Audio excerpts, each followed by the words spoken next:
I'm Stacey. Welcome to the kitchen of my old Kentucky home. Today we're going to be featuring 2 holiday recipes Kentucky style. There's a famous gentleman's club that's still in operation today in Louisville called the Pendennis, and these are riffs on their recipes. The first is a great sauce for nice cuts of beef or other meats. It's called Henry Bain, named after the famous head waiter at the club.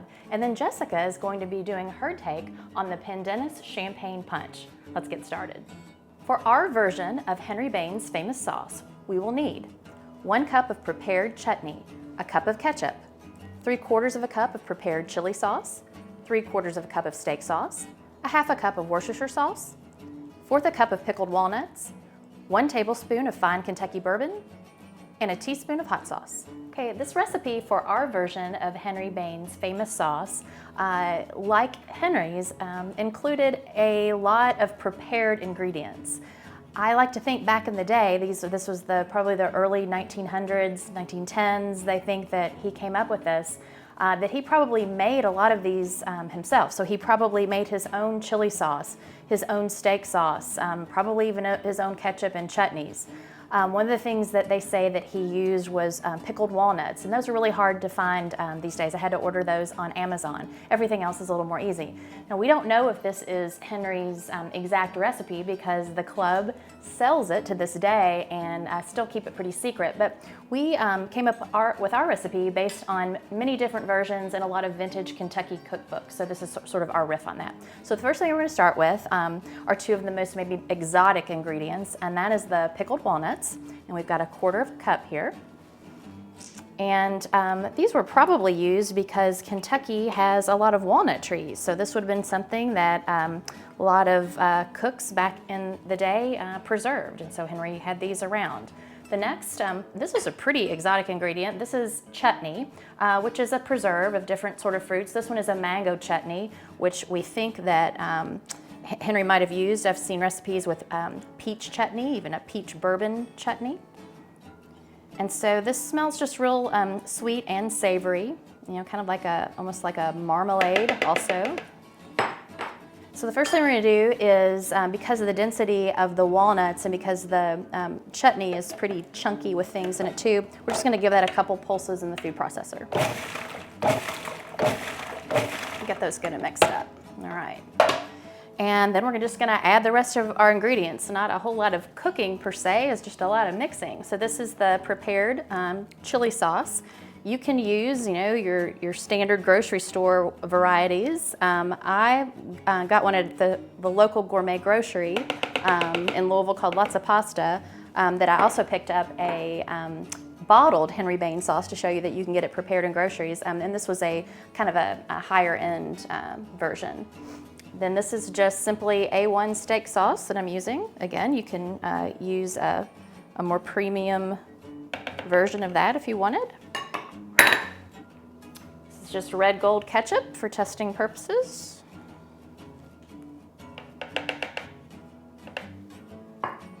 Now the Worcestershire I used was actually our local Bourbon Barrel Foods age that we've used in several recipes before.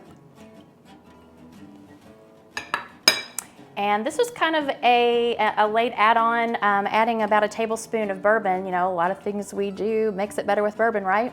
I didn't find this in a lot of recipes, but 1 or 2, so we thought this would be a fun twist and very on theme. And then finally, this is depending on your taste totally. I've found recipes anything from a dash to a 1/4 cup of hot sauce. We're using Frank's in this, and we went with a teaspoon. Simply going to put the lid back on this and just give it a couple more pulses. And you still want it, you don't want to get it so pureed that you can't, you still want some texture in there. You still want to be able to kind of pick up on the texture of the pickled walnuts and the fruits, the mangoes that were used in the chutney. So this is the consistency I'm going to keep it right now. So we're going to pop a beef tenderloin in the oven, and while we wait for that to serve our Henry Bain sauce with, Jessica is going to do her riff of another famous Pendennis recipe, the champagne punch. The Pendennis Champagne Punch is a great holiday party cocktail, but once I start reading recipes, I realize the original does not include bourbon, so I'm going to do my own take of it with bourbon and brandy as our main liquors in here.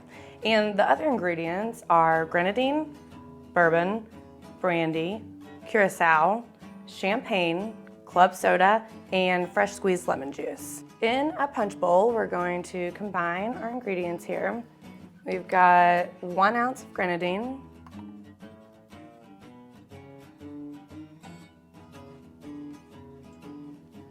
we're going to do 2 ounces of bourbon,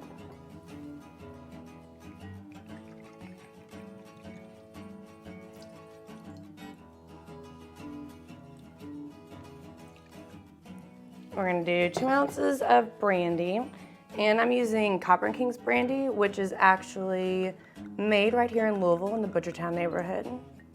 So Kentucky bourbon and Kentucky brandy. And then we're going to use 2 ounces of the dry Curacao also.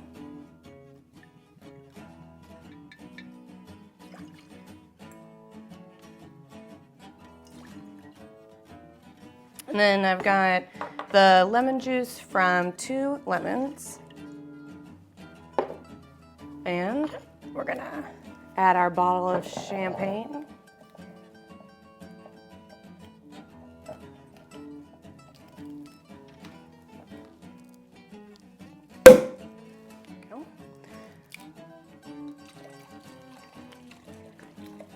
Nothing more festive than the popping of champagne bottles.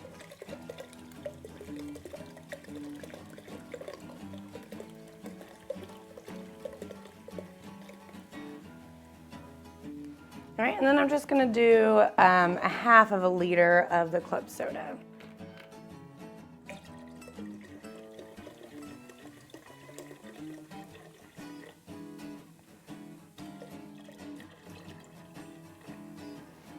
And for serving, if you're gonna have this punch bowl out on the table, I like to do floating on top just some cranberries and orange slices. And that makes it look extra festive for the holidays too. And just let that float right in there. So then to serve it, I just have a large ice cube and a glass. And I'm going to add some of those cranberries for a garnish in here too.